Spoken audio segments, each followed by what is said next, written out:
Hello, treasure lovers all over the world, in the Philippines, Luzon, Visayas at Mindanao. Mabuhay kayong lahat. At sa aking mga subscribers, shout out to you guys from overseas, mga OFWs. Maraming salamat sa inyong pagtangkilik at pag-subscribe sa aking channel.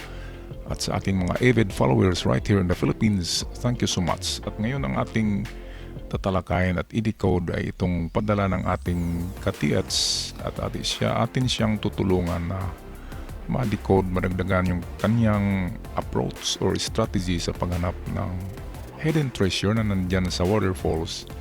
At ito ay pinamagatan ko na Waterfall Signs for Yamashita Treasure. At atin ngayon yan tunghayan dito sa aking decoding. Ngayon na. Okay guys, ating umpisahan ang pag-trace ng mga signs. Kasi wala naman ako sa area, kaya hindi ko maklaro kung saan ba ang sign. Kaya atin na lang i-compare ang sketch ng ating ka-TH sa actual picture na pinadala niya. At ating i-confirm natin ang mga sign na kanyang na-sketch. So letter X, umpisa tayo dito. I check, mayroon dito, ito ay nandito. Isang hole at isa na namang hole. Ang mga hole na yan ay mga distances. Ito yung pangalawang hole. At ito yung item guys, itong pinakamalaki. So ito yung item. Meron siyang letter V arrow dito. Hindi ko makita sa picture. Saan kaya ito sa picture? Ito yata yun. Itong nandito. At mayroong half arrow ito.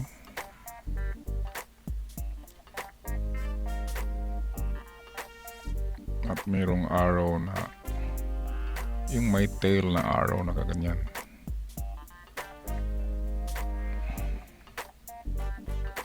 Ayan. Meron siyang tail. Ayan, na kaganyan. So, okay na yung sa bandang. Meron pa palang number 3. Ito ay entrance. Ang number 3 sign, meron palang entrance dyan. Baka malaking deposito ito. Kasi pag may mga ganyan na sign na 3, number 3 yan ay entrance to the tunnel. At may pares yan na heart. Dapat hinahanap dito kung saan yung heart. Meron din yan number 5, pag ganyan ng mga treasure sa falls, merong number 5, merong heart, at merong number 3.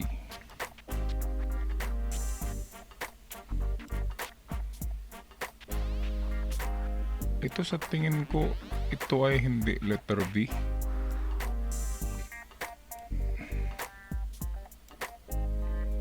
Kung ganyan yan, letter B, mukha siyang heart.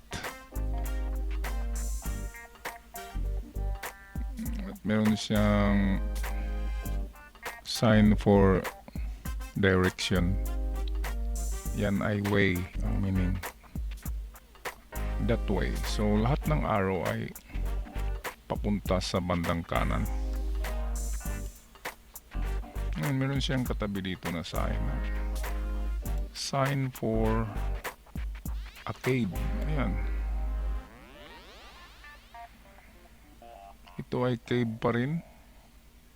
So check na ito. Check na rin ito.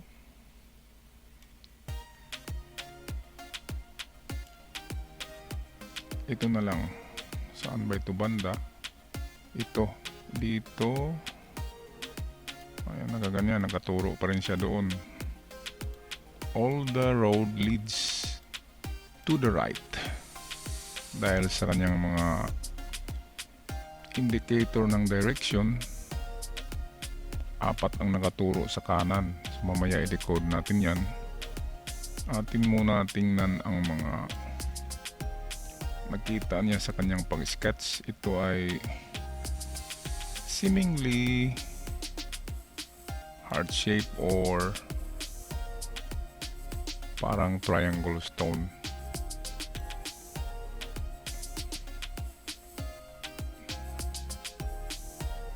pero hindi ganong heart shape siya. Pero merong akong kutob na dito sa itaas ay merong nakalagay sa itaas nito. Kasi kung tingnan nyo ito guys, ito na sign ay ito yan. Tapos nakaturo siya doon. So banda rito meron. Mamaya na yan, atin muna tapusin ang pagtingin sa mga sign na na-record ng ating katiats. So ito may duda ako naman made ito kasi flat ang ibabaw niya. Palagay ko yan ay triangle na nagaganyan na bato. Parang kasi siyang nilagyan lang sa gilid ng iba pang bato para hindi siya mahulog. Ito parang nakalock. Ayan o, ito ay parang man-made. Straight siya sa ibabaw, dapat hindi siya straight. Parang ganito ba guys, kasi pag dinadaanan talaga yan ng tubig ng matagal na panahon ay mag-curve yan, maganyan. Kasi dinadaanan yan ng tubig. Ganon din dito sa itong triangle heart-shaped stone ito. Dinadaanan to ng tubig, dapat siya ay mag-curve ng ganyan. Pero straight lang, meaning to say, bago lang na bato yan. Hindi pa yan umabot ng 100 years na bato. Kasi wala pa siyang curve na palatandaan na dinadaluyan siya ng maraming tubig dyan. Meaning to say, bago pa lang yan na bato nilagay dyan. Kaya may duda ako na meron sa banda dito. Ayan, so tapos na tayo guys sa paglagay ng mga detalye galing sa drawing. Ayan, so dito na tayo mag-focus. Okay, so atin na i-blow up.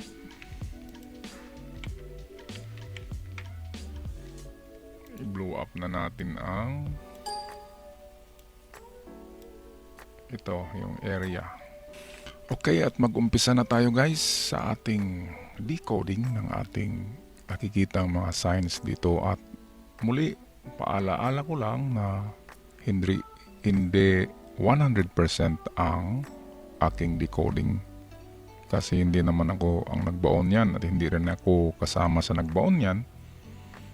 Kaya yung atin ay parang guess lang na nakabase sa mirong binabasihan natin ng mga records from the past ng mga nakakuha ng treasure. Kaya meron tayong records ng meaning ng mga symbols na yan.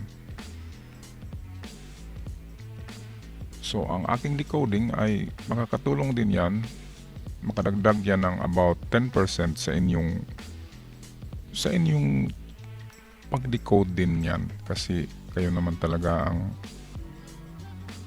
ang nandyan sa area at kayo naman ang mag-decipher kung sa English pa ng mga simbolo, at kayo naman ang marunong ng lugar dyan. Kaya ang sa akin lang ay meron akong ibang maibigay sa inyo na direksyon, baka naman ito'y magamit ninyo. Alright guys,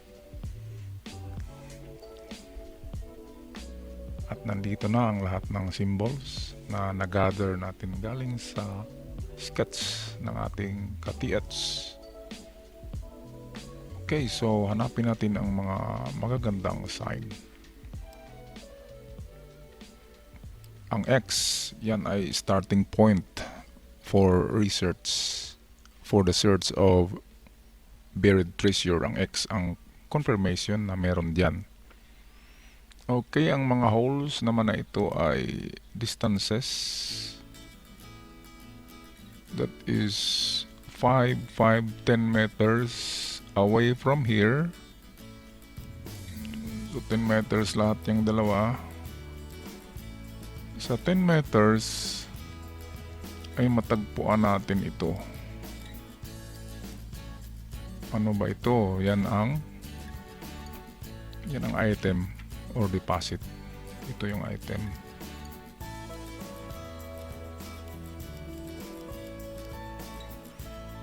Ayan, nakita nyo ba guys? Parang hindi mabasa. Liitan na lang natin ang aking pencil. So ito ang hahanapin natin na item.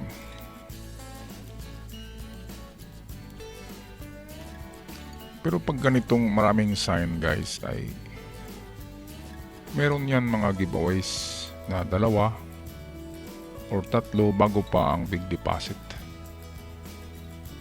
Pag ganitong marami na siyang symbol. Ito ay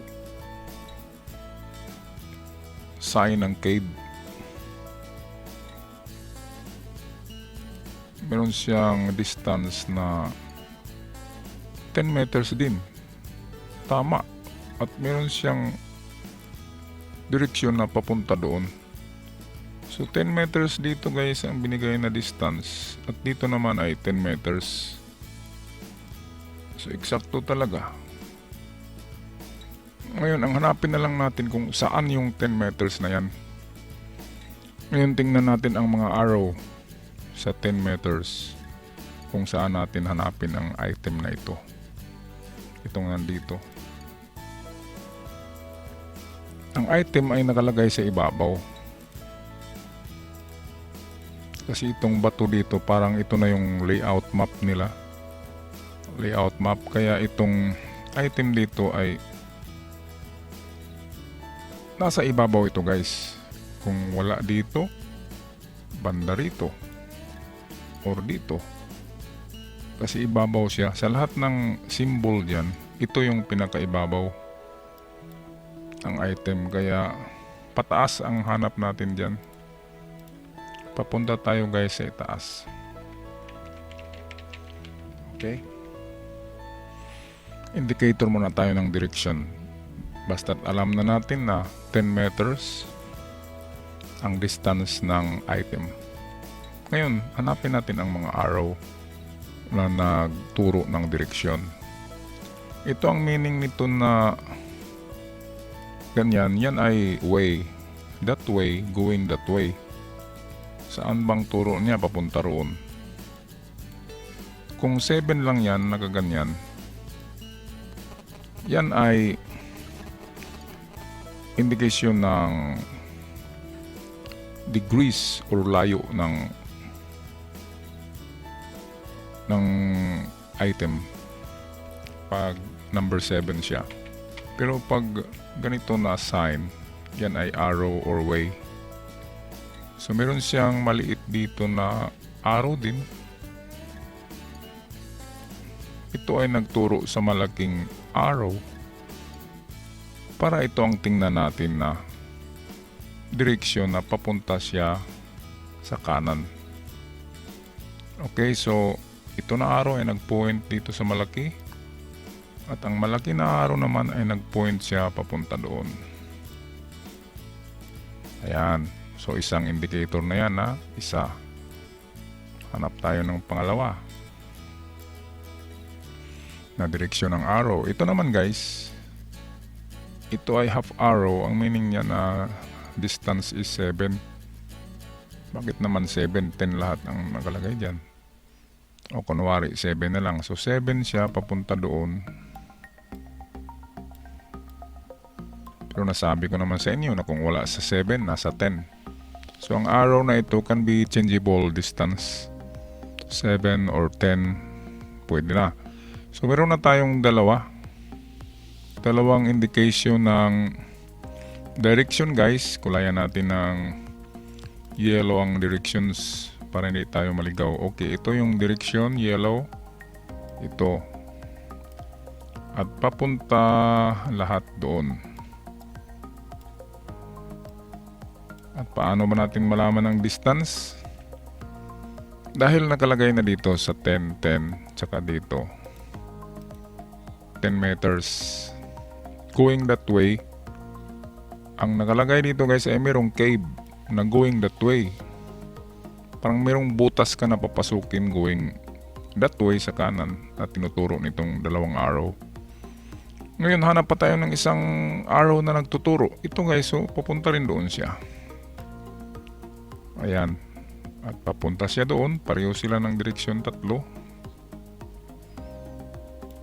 Ngayon, ang mahaba na arrow guys na tulad ng ganyan, yan ay 10 meters or more.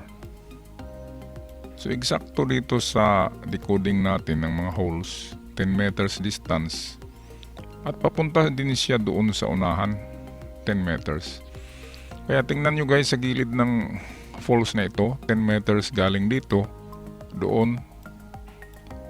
Hanapin nyo yung butas na pwedeng daanan na sa loob noon ay ng butas ay maluwag at meron siyang kuweba. Kasi nandito merong sign dito ng cave. Ito. So hanapin nyo doon sa unahan within 10 meters or more, mga 10 to 15 meters ang search area. At kung may mga bato na parang nakatagip, tanggalin nyo, mga nakatagip lang yan sa butas. At pag mapasok mo ang loob ng kuweba, ay meron siya, doon na kayo mag-start paghanap. Sigurado na pag napasok nyo ang loob ng kuweba, madali na lang hanapin doon. Kasi ito yung nakalagay doon. At ito ay sign ng entrance. Kung naalala nyo ang number 3, entrance, open entrance ang meaning niyan. Kadalasan ay nakakabit yan sa letter V at nagpurma sila na heart na ganyan. Ang meaning, madaling pasukin kasi open entrance ang number 3. Basta matanggal nyo yung takip ng kuweba or butas, maliit lang yan na butas. Katawan ng tao ay kasya, pero sa loob malaki. At pagpasok nyo ay makikita nyo na. Meron na kayong makita doon na madali na lang paghanap. Okay, so papunta na tayo sa kanan guys doon. 10 meters to 15 ang search area sa paghanap ng opening ng cave. Ngayon, ano ba bang tingnan natin dito guys?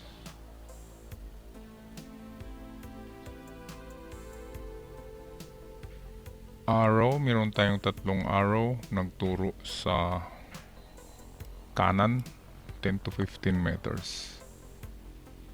So again, ulitin natin guys, lahat ng indicator ng direction, ito na arrow ay nagaganyan, papunta siya doon, ito rin ay papunta sila doon. Tatlo. So sa banda rito guys, within 10 to make that 10 to 15 meters, yan ang search area nyo sa paghanap ng entrance. Yung sign kasi na ganyan number 3 dito, yan ay entrance at nakakabit siya sa arrow, meaning to say ang arrow na ito ay nagturo sa entrance ng cave kung saan nandun yung malaking deposit na nakatago. So sa kanan banda. Ngayon guys ay meron akong duda na meron pang isa dito na giveaways. So okay na. Ito na yung ating number 1 na priority sa paghanap, yung entrance. Pero pag hindi natin yan natagpuan, hanapin natin itong giveaways. Ngayon itong nakita natin dito guys, itong sign na ito, nagaganyan, yan ay treasure underwater yan. At parang merong tuldok siya dito na nakita ko. So treasure below, underwater, yan. Yung tuldok yan ay nagsymbolize ng item na maliit, meaning giveaways below sa sign na ito. Kasi merong parang heart dito nakaturo. Meaning ng heart ay rich object below. Yan, rich object. Meaning mayaman na mamahalin na bagay below. Nakaturo siya dito pababa.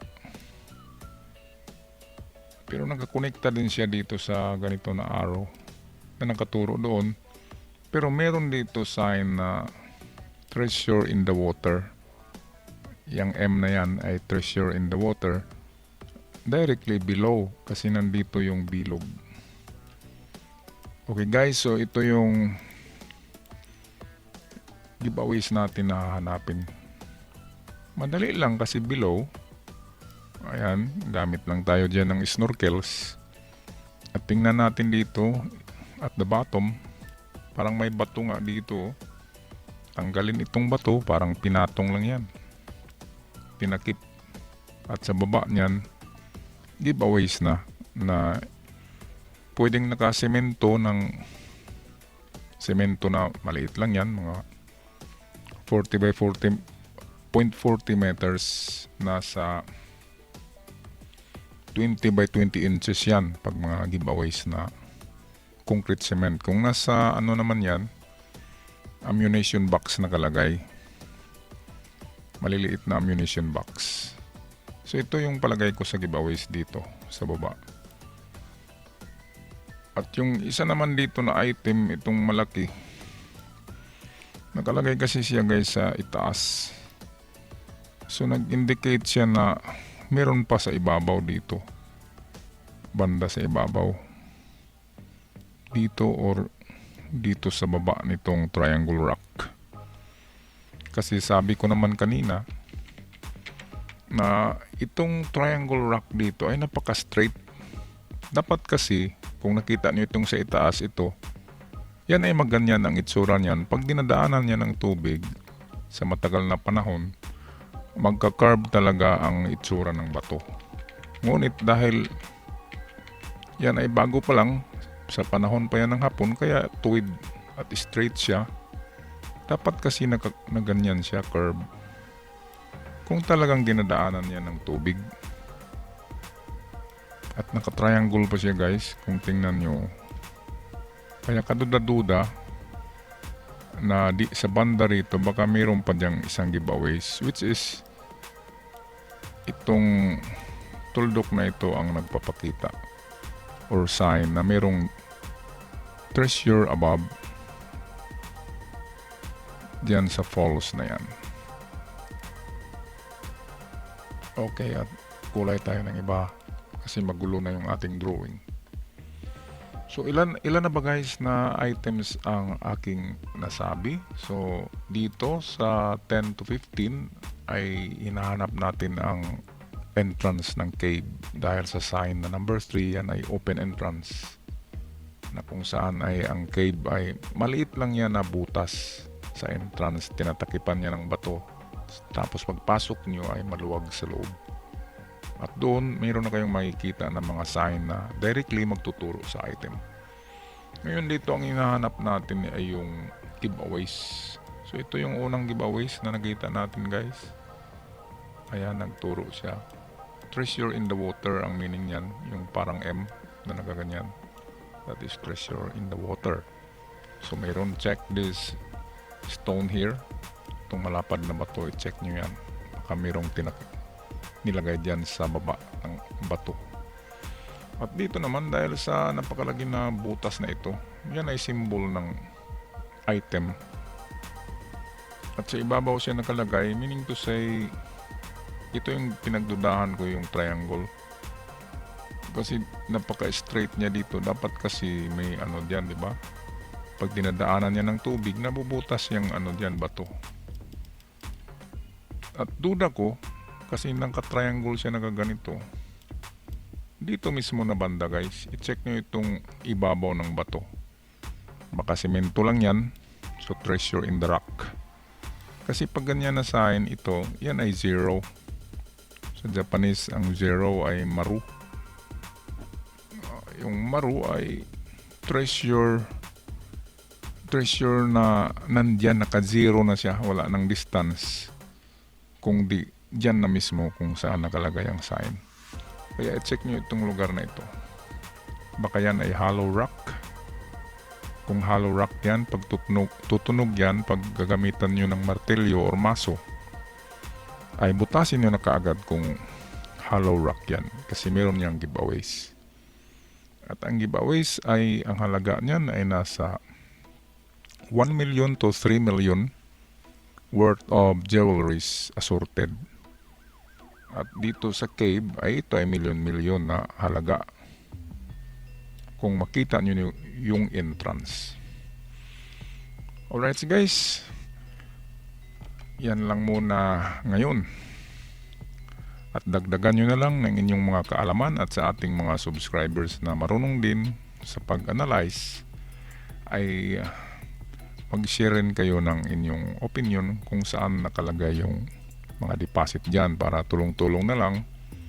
Kasi baka next week ay yung sa iyo naman ang akin bigyan ng pansin at makatulong konti sa pag-analyze. Kung sa English I will shade a little light on your problem. Shading a little light, yung bigay ng kunting liwanag. Para pag madilim kasi kahit kunting liwanag ay guide na yan. Okay, ako'y magpaalam na. Sana ay nasa mabuting kalagayan kayo. At kung mag-treasure hunt kayo guys, wag muna ngayon. Kasi maulan ngayon, December ngayon. At delikado na mag-bar down ang inyong mga tunnel. Kaya dahan-dahan lang at hintay-hintay lang tayo. Doon na tayo sa March, April, May, kung saan ay summertime. At kunti lang ang tubig sa lupa. At hindi mahirap maghukay. Okay, at magpaalam na ako guys. Ako'y nagugutom na. Maraming salamat sa panonood at pagtangkilik. Please, sa mga bago pa lang, subscribe my channel and help it grow. At ako'y mag-iwan ng ating kasabihan na no retreat, no surrender. At yung ating isa pang kasabihan na don't stop chasing for our golden dreams. Lahat tayo ay may golden dreams. Kahit ako ay meron. Kaya lang parang sunset na yata yung patutunguhan ko. Kaya share ko na lang sa inyo kasi medyo bata pa kayo at meron pa kayong tinatawag na youthful energy para sa paghanap niyan. Okay, God bless. Thank you for viewing my channel. Ciao for now.